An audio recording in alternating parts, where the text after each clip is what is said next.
बीमारी से शुरू की और आज सुबह हम हैदराबाद पहुंचे। यात्रा नफरत और हिंसा के खिलाफ है। बीजेपी और आरएसएस देश में सिर्फ नफरत और हिंसा फैलाने का काम कर रहे हैं। एक भाई को दूसरे भाई से लड़ाने का काम कर रहे हैं।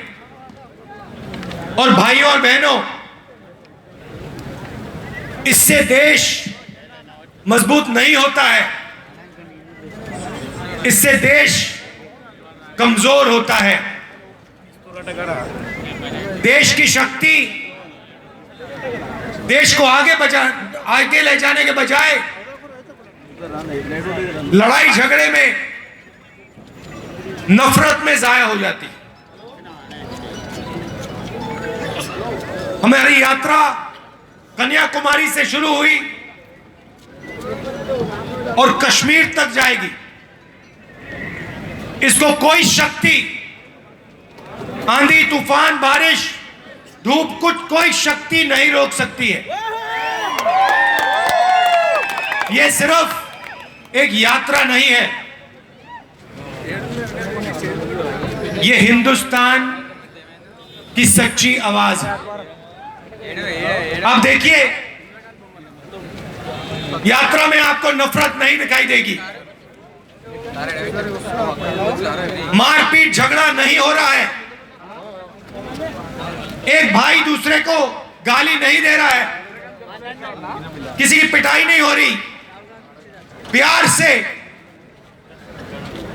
नदी जैसे लाखों लोग एक साथ चल रहे हैं। सब धर्म के लोग हैं, हर जात के लोग हैं, बुजुर्ग लोग हैं, युवा हैं, माताएं हैं, बहनें हैं, सब एक साथ चल रहे हैं। धक्का लगता है, कोई गिर जाता है, एकदम एक सेकंड में पूरी की पूरी भीड़ मदद करती है। कोई ये नहीं पूछता तुम्हारा धर्म क्या है, जात कौन सी है, कौन सी भाषा में बोलते हो, कहां रहते हो, ये सवाल नहीं पूछे जाते। एकदम एक साथ सब लोग गिरे हुए व्यक्ति को उठा देते हैं।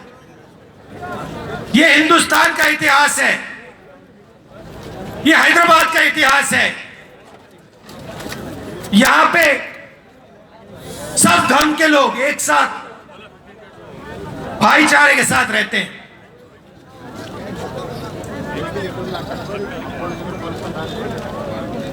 ये आपकी सच्चाई है। दो तीन शिकायतें हैं। मैंने सोचा था कि देश में सबसे ज्यादा पोल्यूशन दिल्ली में है, पता लगा कि हैदराबाद नंबर एक नंबर पे है।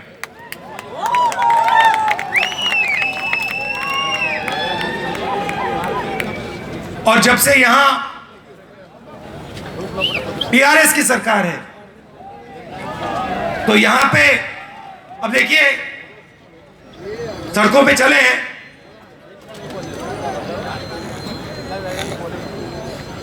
मगर सड़कें कम हैं, गड्ढे ज्यादा हैं।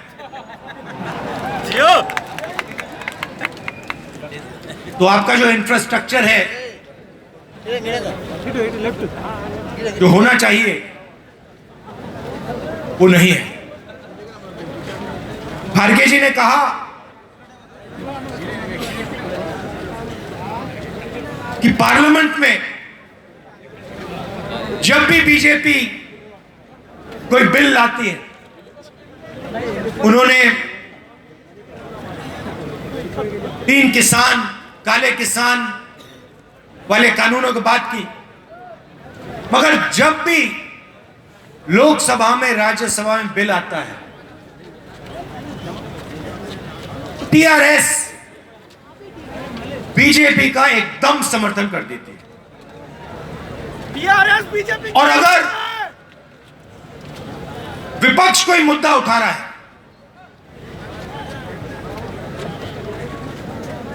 ध्यान बांटने के लिए एकदम टीआरएस के लोग कोई और मुद्दा उठाना शुरू कर देते हैं। भाइयों और बहनों, बीजेपी और टीआरएस एक साथ काम करते हैं। गलतफहमी में मत आइए। ये चुनाव से पहले ड्रामा करते हैं आपके चीफ मिनिस्टर, मगर डायरेक्ट लाइन है नरेंद्र मोदी जी के साथ। इधर फोन उठाते हैं, वहां मोदी जी फोन उठाते हैं, एक सेकंड नहीं लगता। और फिर मोदी जी आपके चीफ मिनिस्टर को ऑर्डर देते हैं, आज ये करना है, कल वो करना है।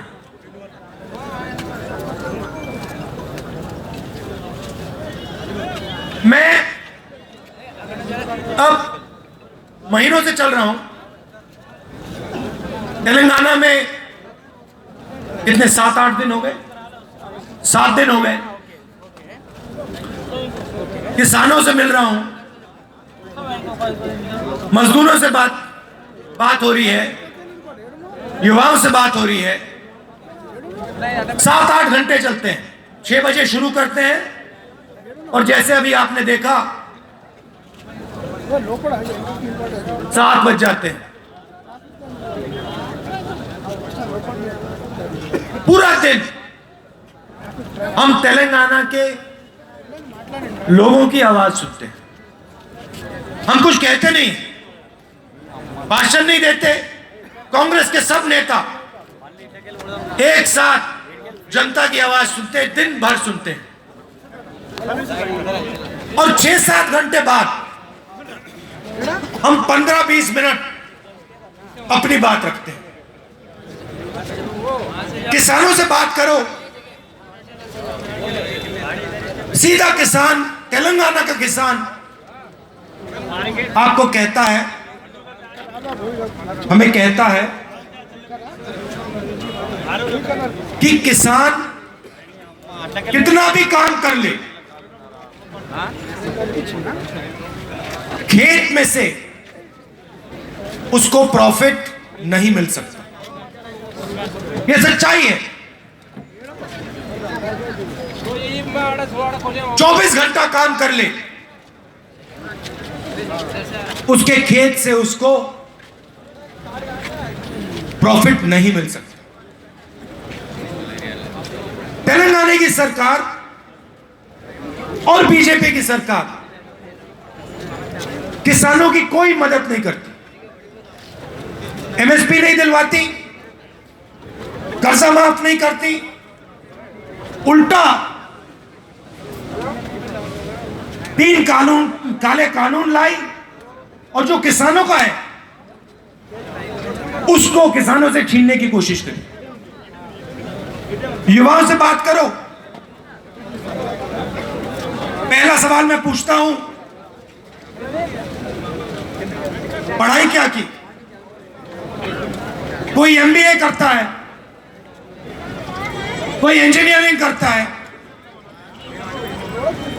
कोई एमबीबीएस पढ़ता है। और फिर पूछो, अच्छा रोजगार मिला या रोजगार मिलने जा रहा है? सबके सब कहते हैं नहीं, रोजगार नहीं मिल सकता। तेलंगाना में, हिंदुस्तान में रोजगार नहीं मिल सकता।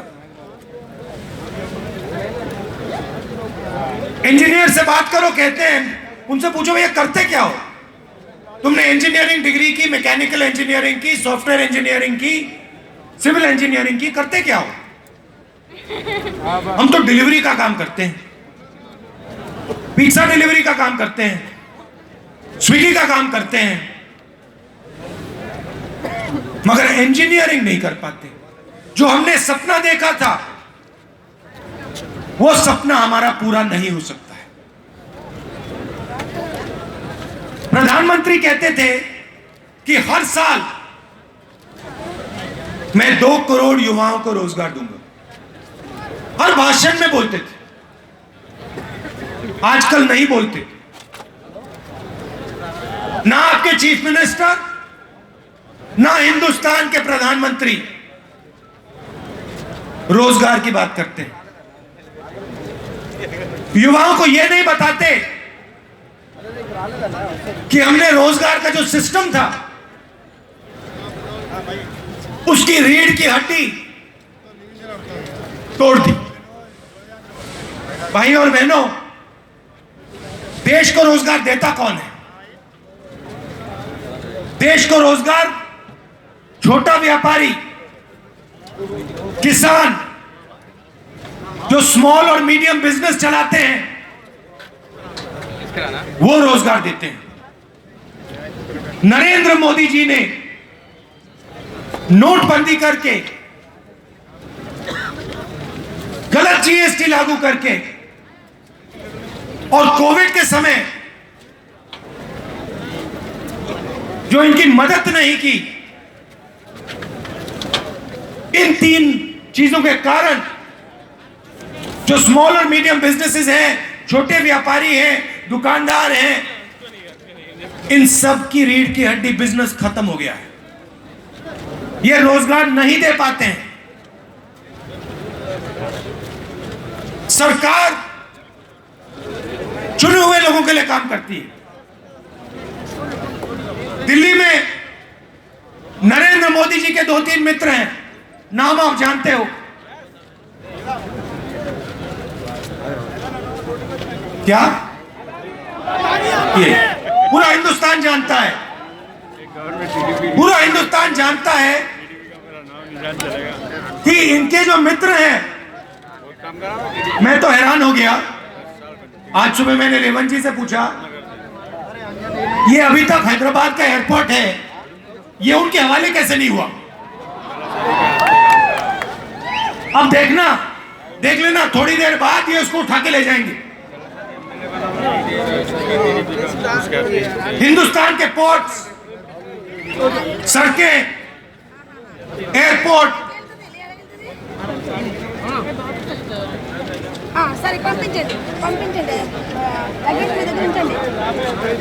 टेलीकॉम्स, LIC, ये पूरा का पूरा जो देश की पूंजी है, ये सब की सब नरेंद्र मोदी अपने 2-3 मित्रों को पकड़ा रहे हैं।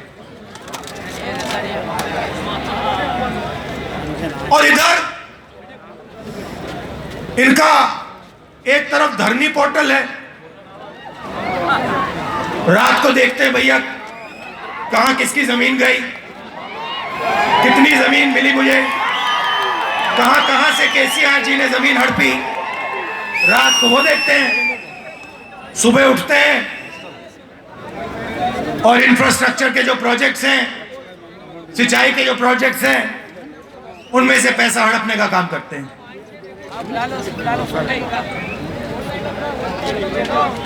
और आप लोग एक तरफ बेरोजगारी, दूसरी तरफ महंगाई।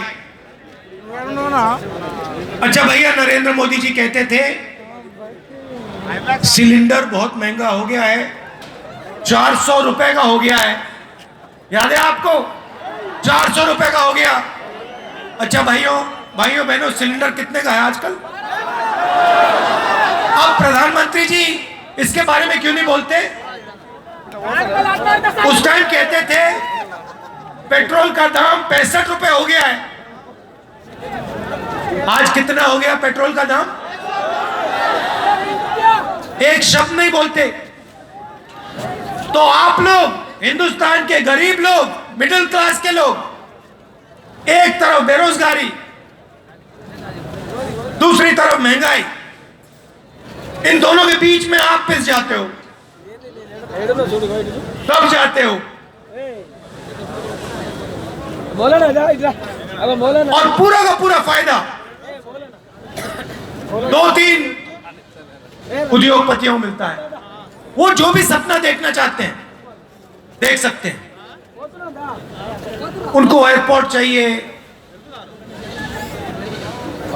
पोर्ट चाहिए, जमीन चाहिए, एक सेकंड में उनको मिल सकती है। मगर अगर एक छोटा व्यापारी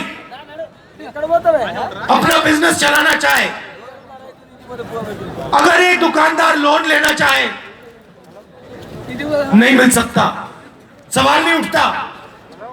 ये लोग लाखों करोड़ रुपए का लोन ले सकते हैं। किसान लेता है, लोन लेता है, 50,000 रुपए का, लाख रुपए का लोन लेता है, वापस नहीं दे पाता है, एकदम उसको कहते हैं डिफॉल्टर हो, जेल के अंदर कर देते हैं, डंडे मारते हैं, लाठी मारते हैं, जेल के अंदर कर देते हैं। मगर अगर अरबपति लोन लेता है, वापस नहीं दे पाता, तो उसको डिफॉल्टर नहीं कहते, उसको कहते हैं ये तो नॉन परफॉर्मिंग एसेट है। तो दो हिंदुस्तान बन रहे हैं, एक चुने हुए अरबपतियों का, जो भी करना चाहते हैं कर सकते हैं, इनके लिए कोई कानून नहीं है, जो भी सपना ये देखना चाहते हैं देख लेते हैं, पूरा कर देते हैं। और दूसरा हिंदुस्तान गरीबों का, किसानों का, मजदूरों का, मिडिल क्लास का, छोटे व्यापारियों का, स्मॉल और मीडियम बिजनेस चलाने वालों का, उसमें आपको कोई सपना नहीं दिख सकता। और अगर आपने सपना देखा, पूरा होने का सवाल ही नहीं। यह है हिंदुस्तान। इसीलिए हमने भारत जोड़ो यात्रा शुरू की, महंगाई के खिलाफ, बेरोजगारी के खिलाफ, और ये जो हिंसा फैला रहे हैं, नफरत फैला रहे हैं, इसके खिलाफ। आज देखिए, आज सुबह हम हैदराबाद में आए, 7 घंटे चले, लाखों लोग आए। आपने अपना पूरा प्यार, पूरी शक्ति यात्रा को दे दी।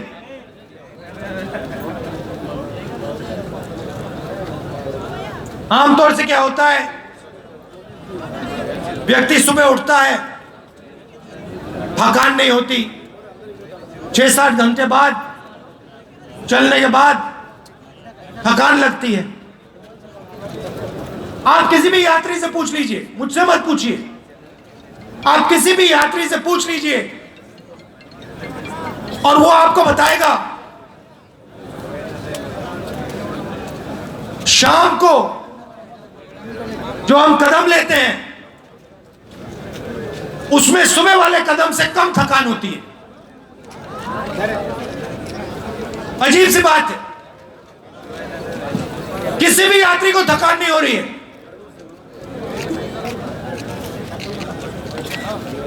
1300-1400 किलोमीटर चलनी है, किसी को थकान नहीं हो रही। सुबह 6 बजे उठते हैं, 7-8 घंटे चलते हैं, अगले दिन उठते हैं, फिर चलते हैं। इसका कारण है भाई और बहनों, हम अपनी शक्ति का प्रयोग नहीं कर रहे हैं, हम आपकी शक्ति का प्रयोग कर रहे हैं। आप हमारे को अपनी शक्ति दे रहे हो, आप हमारे को अपना प्यार दे रहे हो, अपना भरोसा दे रहे हो। इसके लिए मैं आपको दिल से धन्यवाद करना चाहता हूं। और हैदराबाद जो इंफॉर्मेशन टेक्नोलॉजी का सेंटर है, जिसने पूरे देश का नाम रोशन किया है पूरी दुनिया में, हैदराबाद को मैं दिल से धन्यवाद करना चाहता हूं। और याद दिलाना चाहता हूं आपको कि अगर आप इंफॉर्मेशन टेक्नोलॉजी के सेंटर रहना चाहते हो, अगर आप आगे बढ़ना चाहते हो, तो हिंसा के साथ, नफरत के साथ आप आगे नहीं बढ़ सकते हो, सवाल नहीं उठता। प्यार और भाईचारे के साथ